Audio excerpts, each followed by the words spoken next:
Hi guys, James at Rampant Lion Reviews again for you today with another beer review. For this one we are going to head down to England once again, and we're going to return to a brewery that only featured on the channel for the very first time quite recently, but I was very impressed with the last beer that I had from them, and this makes me even more curious to try the one we're going to look at today. So this beer was actually the one that made me want to try a couple of beers from this brewery. It's a style of beer that you don't see brewed all that often, and it's one that I always enjoy reviewing. So for this review then, like I say, we are going to head down to England. We're going to go to Derbyshire, right in the heart of the country, and a little place called Ripley to be specific. So we're going to return for the second time to Pentrich Brewing Company, and the beer we're looking at today is called the Ancient Pixels. So this is a Scotch ale coming in at 9% ABV, my native beer style, and like I say, I love to review different examples of this style. You know, I love trying different examples of Scotch ales from all across the world, and you guys watching the channel for any length of time will know that. I've had Scotch ales from Chile, Brazil, Canada, the States, various different countries across Europe, Japan. Did I have one from Korea? I can't remember. I had one from Hong Kong, definitely, and then I've had a few examples from New Zealand and Australia as well, actually. So yeah, strange to think though that this may well be the first English brewed example of this style that I've had, but I'm pretty sure it is, come to think of it. So yeah, if you guys know better, because some of you know my reviews very, very well, if some of you know better, do let me know about that. But I'm pretty certain that this is the first example of an English brewed Scotch ale that I've come across before. But as I say, love trying my native beer style from different countries, so definitely cool to pop this cherry actually.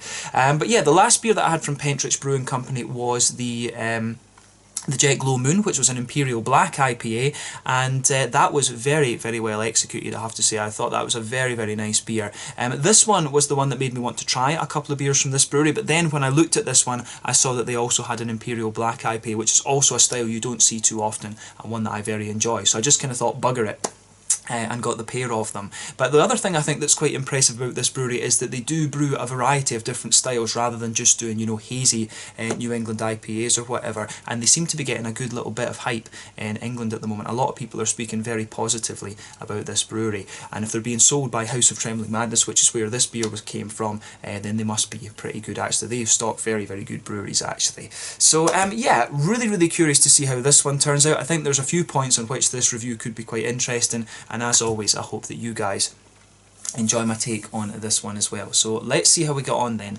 So as always with my reviews, I'll tell you a little bit about the brewery before we taste the beer. If you want to get straight to the tasting, just fast forward. All the usual links are in the video description below. That's the brewery website, the link to my other reviews that I've done from Pentrich Brewing Company before, and we will no doubt try more from these guys at some point in the fairly near future. I think we'll maybe do a stout and a lager or an IPA or something like that next time, so we'll see about doing that. But there's all the usual social media down there. If you want to see more reviews, do please consider subscribing to the channel. The whole channel, of course, has a geography-based tagging system, so you can go into the homepage and search for beer based on country, city, state, county, province, prefecture, whatever it is you're interested in. Do check out the playlist of beers from different countries. There is one there for all the English beers that I've reviewed for you. That's being added to whenever I get the opportunity. And as always, please do get in touch and let me know some of the other beers and breweries that you guys would like to see me review. It's always great to hear from you guys that are watching the videos, and the support that you show the channel is hugely appreciated. So anyway, to tell you a little bit about Pentrich Brewing Company then, on to my brewery notes once again. So Pentrich Brewing Company, as I've mentioned to you already, are based in Ripley in Derbyshire, right in the heart of England. This place is just a little bit to the north of Nottingham and Derby, which are quite close to each other actually, but the company was founded back in 2015 by Joe Noble and Ryan Cummings, who are childhood friends. But Joe has a background in marketing, and he originally studied history and philosophy, while Ryan has a background in marketing as well, but he worked for the Iron Great Group, who are a company specialising in business supplies and things like this. But the pair started homebrewing back in 2013, and they soon found themselves hooked with their hobby, and you know, after positive feedback on their beers, they decided to go for it, turn professional and start their own company. So from October of 2014 they began to cuckoo brew, gypsy brew, whatever you want to call it, at Landlocked Brewing, and they used the last of their savings to invest in a fermentation vessel that allowed them to upscale their brews from 40 litres that they had on their homebrewing kit to 800 litres. So quite a massive increase there. What's that, about 200, no, That's about 2,000%, something like that. But yeah, in 2015 though, they moved into their brewery in the Asher Lane Industrial Park, and then they started off with a 6 BBL brewing system. But very recently, actually, I think just within the last 2 or 3 months, this review's been filmed in January 2021, just within the last couple of months, they've received funding from a couple of different bodies to the tune of, I think it was 100 or 120,000 pounds. So this is going to allow them to develop their brewery even further, upgrade the brew kit maybe, and you know, get a lot of other fermentation tanks and things like this. But as of January 2021, when I'm filming this review for you, they've produced 110 different kinds of beer. And as I said earlier, there's a whole variety of different styles in there. There's Imperial Stouts, Scotch Ales, Black IPAs, West Coast IPAs, I think Hazy IPAs as well. So yeah, I think the next time we review a beer from these guys, we'll be trying a different style. Maybe we'll go for a regular IPA, like a West Coaster or something, or a West Coast and a New England, who knows. But the other option is to look at an Imperial Stout or a lager or something. Or maybe I'll just do a direct from brewery order and get a couple of different things. But yeah, like I say, these guys brew a variety of different styles, and I was very impressed with the Imperial Black IPA. That's a difficult style to get right, but I have to say, they pulled it off very, very well. But yeah, that's all I can really tell you about Pentrich Brewing Company for the moment. If you want to learn more about these guys, you can check out the brewery website. You can follow them on Facebook and Instagram to keep up to date with all the latest goings on. And you can, of course, check out the Rate Beer, Untappd and Beer Advocate pages to learn more about all of the different beers that these guys have done. So yeah, let's get on and actually have a taste of this beer then. So as you can see, the artwork on this one is very similar to what we had with the Jet Glow Moon, the Imperial Black IPA. Just a different colour, and that seems to be the main thing with the breweries, is that it's just they've got different colours for the different things, of course. But yeah, like I said earlier, this one is a 9% Scotch ale, 440ml can, and I think I paid maybe £6 or £7 for this. Let's assume 7, because this one is a little bit heavier. So I think I paid about £7 for this, although that seems expensive for the House of Trembling Madness, because they've got their beers are very good value actually. So let's say £6.50. So £6.50, that translates to roughly, you know, €7.50, something like that, maybe $8.50 American. And for those of you watching in Sweden, of whom I know there's a lot of you, that will be maybe about 70 Swedish kroners, something like that. But yeah, nice looking beer this. I have to say the can artwork, very simple but very straightforward. It does the job. 440ml. Let's get this guy out and we'll get on with the tasting then. Very curious to see what this beer has in store for us. So yeah, let's get this guy out and we'll get on with the tasting then. 9% Scotch ale, my very first English brewed example of the style. So like I said, if you are watching from England and you know any other English brewed Scotch ales, I'd be very curious to try them, I have to say. I'd love to get an Irish brewed Scotch ale as well, or a Welsh one. That would be quite interesting. But yeah, like I say, this is not a style that you find brewed all that commonly, even amongst the Scottish breweries actually. There's only a few of them do the Scotch ales, like Tempest, Fierce have done a couple, Williams Brothers, I think as well. Even the likes of Harveston and stuff don't really do them. So yeah, interesting point to make there. But yeah, this one I have to say does look very, very nice. So just before the head fades away, you can see that it poured with maybe just a bit under a quarter finger of a frothy, I would say kind of fawn coloured head. It's leaving a little bit of a ring around the edge of the glass, and it's fading away to just be a very, very kind of thin foamy layer. But yeah, it certainly looks very, very nice. And I tell you something, before we even get into smelling it properly, the aroma that comes off of this is very interesting. But in terms of colour, this one is a very, very sort of dark mahogany. It's not quite, I don't know if I would quite describe it as rosewood, but it's not a million miles away from that. It's a nice kind of mainly dark mahogany and very slightly rosewoody kind of colour. But yeah, there's one or two bubbles sticking towards the side of the glass, but otherwise there's not so much visible carbonation. You can just see one or two little bubbles creeping up towards the bottom of the head there. But I mean, overall, it does look very, very nice. So I mean, remember, when it comes to the colour of your beer, it's dependent on two things. One, the type of malts that you use, and two, the length of boil. So the longer that you boil the wort, the more the sugars caramelise, and thus you get a darker colour out of the beer. And just going by the colour of this one, I think this must have had quite a long boil in it. It must be about 4 hours or something like that it's had. I have seen Scotch ales that are darker than this,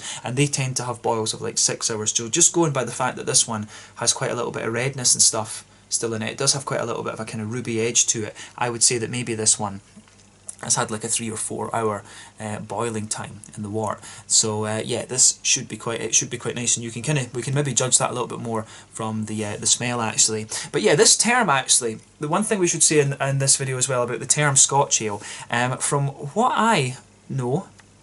From what I know, the term Scotch ale was actually something that was coined by the Americans, wee heavy as well. So in Scotland, these beers are known as shillings. So basically the shilling refers to the tax that used to be on these beers. So you had the 30 shilling, 40, 50, 60, 70, 80, 90, and basically as you went up the scale, you had more malt in the beer, thus you had to pay a higher tax on it, and there you go. So more malt, more alcohol, thus more tax on the beer. There is also a style, the 160 shilling, and I think the only brewery in Scotland that brews that particular version of the Scotch ale would be Tracker House. But again, correct me on that if I'm wrong. Tempest Brewing Company, of course, have the Old Parochial, which is a beautiful beer. I think that's probably the best Scottish brewed Scotch ale that I've had, although you probably could consider that more an American version of a Scotch ale. For me, the main difference between the American and the Scottish brewed, the traditional ones, is that the Scottish ones are a little bit more kind of bready and maybe a little bit more kind of toasty in their grainy contents, whereas the American ones are big and oily and brown sugary. So I'll be interested to see where, when this one's English and it's from so close to Scotland actually, I'll be curious to see where on the spectrum this one comes across, and we'll try and talk a bit about what shilling I reckon this one would be as well. But when it's 9%, the chances are it's probably like a 90 or a 160 shilling actually. But yeah, there's quite a few different examples of this, but if you want to try some really good Scottish brewed Scotch ales, if you want something traditional, the 160 shilling from Tracker House is good, and then I would also recommend the Old Parochial, which comes out in a new vintage every year from Tempest Brewing Company in Galashiels. Those are probably the best examples, and if you want something really, really traditional, then you can look at the likes of the 80 shilling from Williams Brothers Brewing Company, or I think it's called Highlander, if I remember rightly, or maybe is it Vital Spark? I think it's maybe Vital Spark from Fine Ales over in the west of Scotland. They have a very, very nice Scotch ale as well. Brewdog used to have a very good one called Dogma as well, but I think that's long been retired. But yeah, that's your little history of the Scotch ales. But in terms of the appearance, this one certainly looks the part, and I do have a feeling this one will be, probably going by the alcohol, a 160 shilling. So yeah, certainly looks the part. Let's take a closer look at that aroma then and just see how we get on with this one. Yeah, that's a lovely, lovely beer. It does actually smell quite traditional, to be honest with you. It doesn't smell too American. The brown sugars, straight away, you notice they do have a little bit of that kind of well-fired thing to them, and that is what you would expect of the Scottish ones. So yeah, it does have a little bit of traditional element to it, this one. I'd love to know if they were inspired after trying another Scotch ale to brew this one, because it really is quite a kind of traditional smelling one, this, absolutely. And it's got the breadiness that you would want as well from a traditional Scottish brewed Scotch ale. So yeah, straight away with this beer, you get a lot of treacle out of this one. There's a hell of a lot of treacle, or molasses as the Americans would call it for those of you watching over there. There's a lot of treacle in this beer for me, and that kind of forms the backbone of the beer. You've got a lovely kind of brown bready note to this one. It's almost like a German rye bread, to be honest with you. So yeah, you get a lot of that. Those are the two kind of backbone components of the beer. You will start to get a few woody elements out of it, maybe a little touch of a nutty quality as well, I would say. So yeah, it's got a lovely woody and nutty type thing to it as well. Yeah, it's absolutely lovely, this one. I really think the aroma of this beer, it's very, very authentic, and you know, to be honest with a Scotch ale, that's kind of what you want. These are big, oily, brown, sugary beers, so you want them to be just nice and sweet and, you know, slightly toasty in a sense as well. But yeah, the aroma of this one is very authentic and really Scottish leaning, if that makes sense. So the more that you smell of this, the more you start to get some kind of woody notes out of it. Like I say, there's a little nutty hint to it as well. Some nice you know, as I say, a good kind of almost like German rye bread backbone, although maybe it's not quite as sweet as a German rye bread. It maybe, the more you smell of it, it starts to get a little bit more kind of wholemeal, so maybe the brown sugars are kind of playing around with this quite interestingly. But yeah, the malty side of this beer, I think, is very, very nice actually, so it gets a big thumbs up from me in that regard. I mean, the aroma of this beer is really, really nice. But yeah, the brown sugars start to evolve a little bit more as you smell this one. You do get a bit of a straight up sweet caramel out of this one. Highly, really highly caramelized, lovely sort of biscuity. You do get a lovely little bit of a kind of biscuity, McVitie's digestive kind of thing coming out of this beer as well. So yeah, there's a lovely just mix of different things coming out of this one. So yeah, I think the fruity side, the malty side of this beer is really nicely executed. You do get a little bit of graininess out of it as well. It does have a wee bit of that kind of Werther's Original type thing. You do still get a little bit of that coming out of the beer as well, that kind of butter candy type thing. But yeah, the brown sugars for me, very oily, very treacly, molassesy. It does have a bit of that kind of roasty toasty element to it as well, and then some sweet, you do get a little bit of a kind of sweet caramel out of this beer too, but a very boozy brown sugary element to this one. It gets a big thumbs up from me. I think the aromas in this beer go together extremely nicely. So yeah, awesome beer, this one, in terms of its malty aroma. But yeah, on the hoppy side of things then, this one, you can get a little bit of earthiness out of this one. Pardon me, it does have a wee bit of a herbal quality as well in the green component, and you're getting a wee bit of a slightly grassy floral sort of thing, and some nice, there's quite a bit of fruity character to this one as well. I would think that the hop they would use in this, there's a few things that it could be. An outside bet would be Northern Brewer from Germany, which is quite popular in Doppelbocks. Quite commonly these beers were brewed with English hops, and it would probably be the choices in that case would most likely be the Bramling's Cross or the Endeavour. Those are the two that would give you a nice little kind of fruity edge to it. I think Kent Goldings in some instances was used, but it's not quite as fruity. This beer does smell pretty fruity. That'll be down to the booziness, of course, and that, but I would think it would be one of these two English hops. You could, of course, use the likes of Eureka from the States, or Magnum. Magnum might be a bit too bitter, to be honest with you, but Eureka or Williamette would probably be another choice that you could use in this one.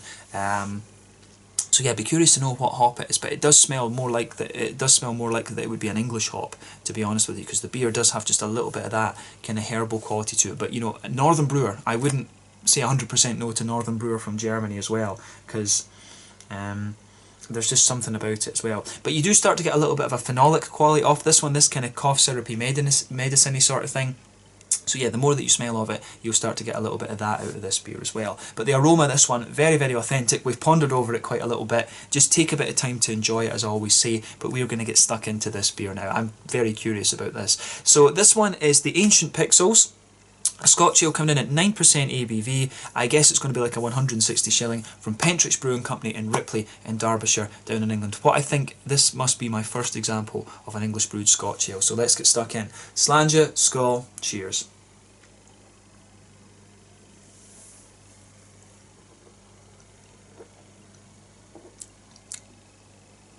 Yes, that is pretty nice actually. The first impression I have of this though, it gives the impression from the aroma that it's going to be a lot more kind of oily and slick and things like that than it actually is. This beer, it's actually, for a 9% Scotch ale, it's actually got a decent level of drinkability to it, which is quite interesting. So it has the flavour profile of this is very, very nice, and it does actually lean towards that more kind of traditional side of things. This is definitely more like a kind of Scottish brewed Scotch ale, to be honest with you. It's actually quite a bready example of the style, come to think of it.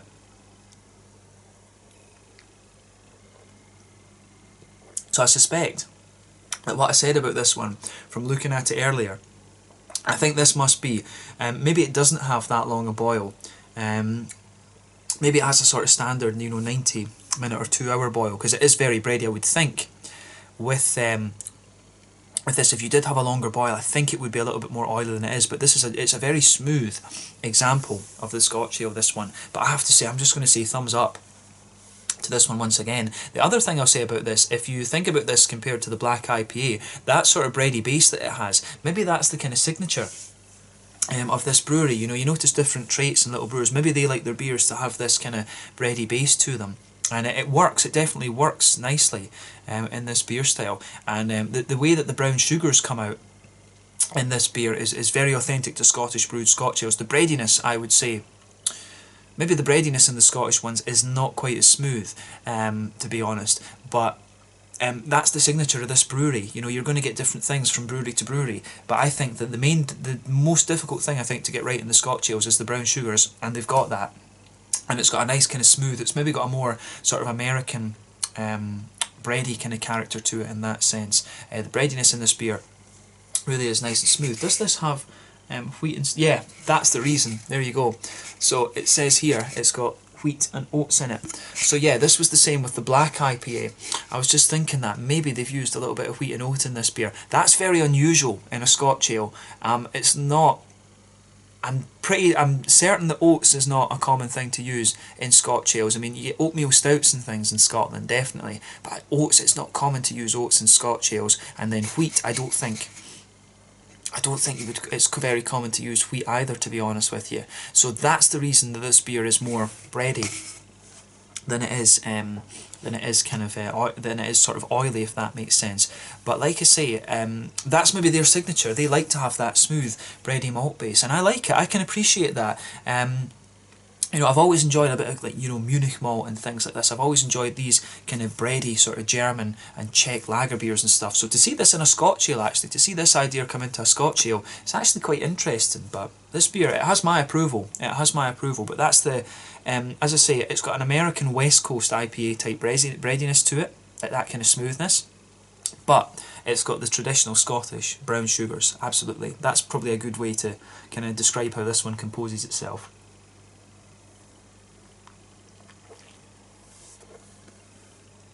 But yeah, like I say, it's a very, very nice beer, and to be honest, for a 9%er, it's stupidly drinkable as well, let's say that. But yeah, let's try and break down the flavour of this one then, and see how we get on. I always get very excited when I review Scotch ales, and I ramble a little bit, but there we go. So, with this beer then, straight away across the middle of your palate, there's a nice kind of smooth, brown bready quality there. That is forming the backbone of the beer. The further that you go into the aftertaste, it does get a little bit sweeter almost. It does become a little bit more like a German rye bread, but it's quite wholemeally and it's quite bread crusty. But yeah, I really like how that side of this beer goes together actually. So as I say, thumbs up to Pentrich Brewing Company. That is the backbone of the beer, but you'll notice the sweeter side of the beer pushing its way out the further that you go into this one. The oats don't really show themselves that much in the flavour, and they are more giving you the effect in the mouthfeel, to be honest with you. So as you go towards the back of that middle third of your tongue, you get a more grainy bread crusty thing out of the beer, and then as you reach the back third of your palate, there's a slightly thicker kind of wheaty element to the beer. You can feel that the smoothness of the wheat there, so it's quite a condensed wheat actually, and it comes across again a little bit sort of brown bready, if that makes sense. There's no bitiness to the wheat in this beer either, but yeah, the wheat just gives you a little bit more thickness on that back third of your palate. So if you move from the back third of your palate coming forward, you can feel it's very smooth. Then as you reach that border region, the thickness just drops away. You get a little bit of a kind of bread crusty kind of thing. And then as you move into that middle third of your palate, as I say, the thickness drops away and you get that nice kind of brown, wholemealy, almost German rye bread like thing in there. On top of that, there's a little bit of the oatiness, just smoothing everything out. And then you've got all these brown sugary elements sitting on top. So let's just have a look at the brown sugary side of things then.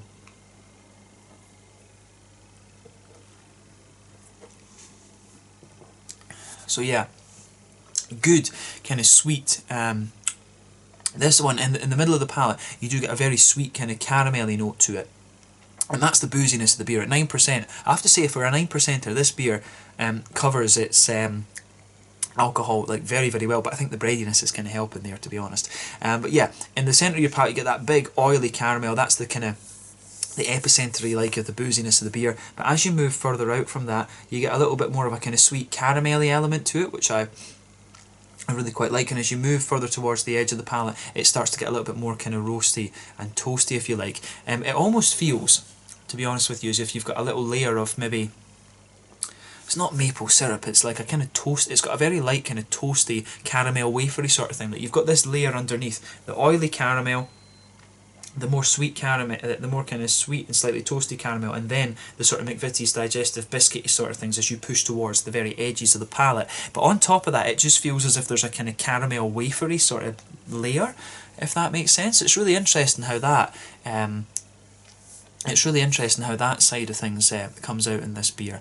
But yeah, if you go to the front corners of your palate, then go diagonally back, there's a few little elements of of woodiness in the beer. There's a few woody undertones to it, but if you go to the centre of your palate and then just move forward, pardon me, you will get one or two kind of nutty qualities coming out of the beer as well. So I really like how that goes together in this one. So big thumbs up to them for the malty side of this beer. It comes across very nicely. Like I say, the wheat and the oats make it a little bit different and a little bit more kind of smooth and bready, but going by the Black IPA and now this one, maybe that's going to be the signature of this brewery actually.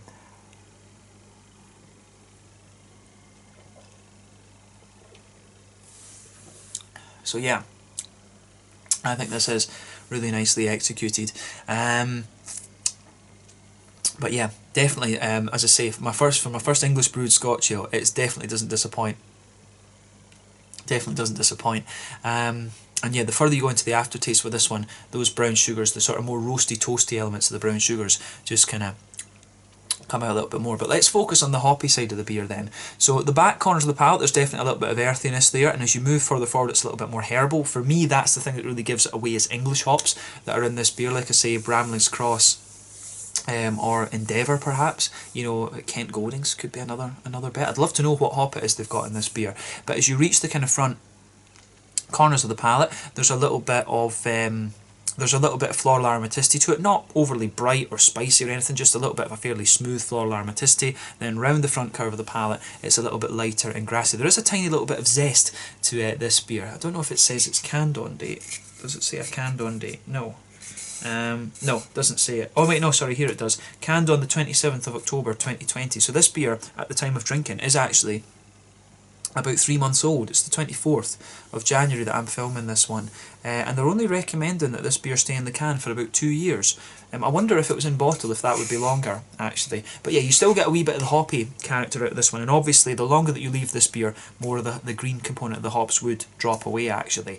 But yeah, little tiny bit of zestiness on the grassy side of the beer. But yeah, on that front third of your palate then, as I always say, that's where you get that nice oily bubble where the juicy fruity esters just roll their way out of the beer. So in that border region between middle third and front third of your palate, there is a little bit of a kind of sweet, almost like Christmas puddingy, cakey sort of thing to the beer. And then as you move into the fruity sector, and I would say that underneath, you do get a little bit of that kind of cakey, brown bready sort of thing. That's what forms the base layer on the fruity part of the beer, on that fruity front third of your tongue. But yeah, when you take it in, you've got a nice little bit of a kind of plummy note to it. There's a little bit of raisiny sharpness there, and as you move forward in this beer, you start to get like a kind of figgy, juicy quality as you move further forward. And then as you reach the more oily part of that front third of your tongue, that's where you get, there's a bit of blackcurrant in there, but then there's a more oily blackberry note coming out of this beer the further that you go into the aftertaste. So yeah, that I think describes the fruity side of this beer really nicely, to be honest with you.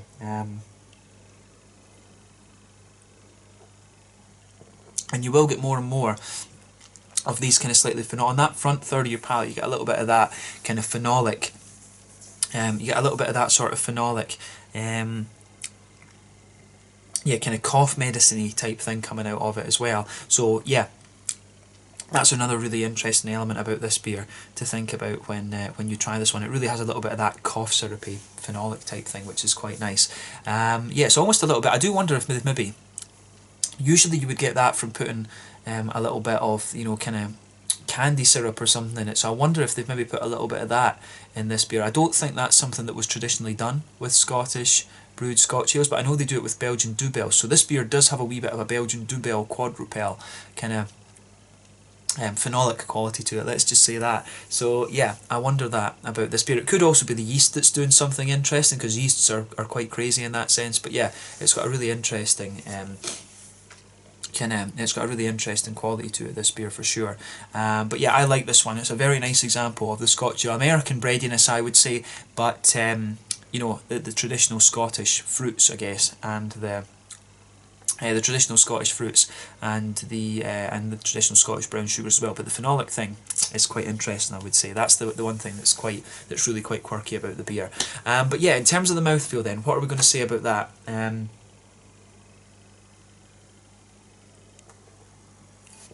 So yeah, mouthfeel for me, bottom end of full bodied, smooth carbonation.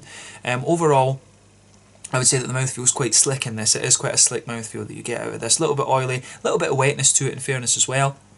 But yeah, in terms of IBUs, you're not going to get a lot of IBU out of this one. I think maybe 25 IBUs at the absolute most, 20 to 25 IBUs in this beer. But Scotch ales, again, are not a beer that's big in terms of the bitterness. The malt base, like I say, is very smooth and very bready. The wheat and the oats are adding a little bit of quite a bit of smoothness to the beer. There's a little bit of a kind of grainy complexity to it as well, which I quite like. And you've also got some really nice juicy fruity notes to this beer. It's a balance between juicy and fruity in a sense. The fruity side, juicy and oily, I should say. Sorry, juicy and oily fruity component that you get out of this beer. So yeah, I really like how this goes together. So big thumbs up to Pentrich Brewing Company for this one. Again, they've pulled off a really nice example of a traditional style. So yeah, I think this is pretty good.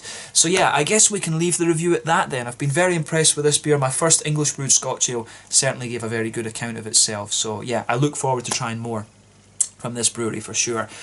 Yeah, once again, thank you for watching my beer reviews. Until the next time, please like, subscribe, share, all the usual YouTube stuff. Let me know your own thoughts on this beer in the comments section below. Let me know what your favourite beers are from Pentrich Brewing Company. We will return to these guys at some point in the near future. I'm sure the next time I'm home, I will see maybe about doing a direct from Brewery Order if I can't get a bunch of stuff from House of Trembling Madness. But yeah, next up will be an IPA or an Imperial Stout or a Lager or something like that. We will do something a bit different because it's been two quite malt forward beers that we've done so far. Yeah, really interesting beer this. Really glad that I reviewed it for you. Let me know your own thoughts on it in the comment section below. Let me know what your favourite beers are from Pentrich Brewing Company. Do give me some other examples of English brewed Scotch ales. I'd love to have a go at those. But yeah, thank you for watching my reviews.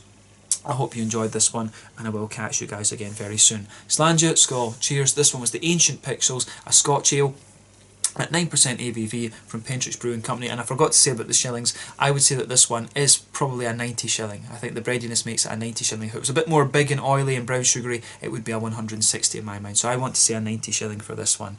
But yeah, lovely beer this, and I'm glad I got the chance to review this one for you. Slàinte, skål, cheers, and catch you guys in the next review.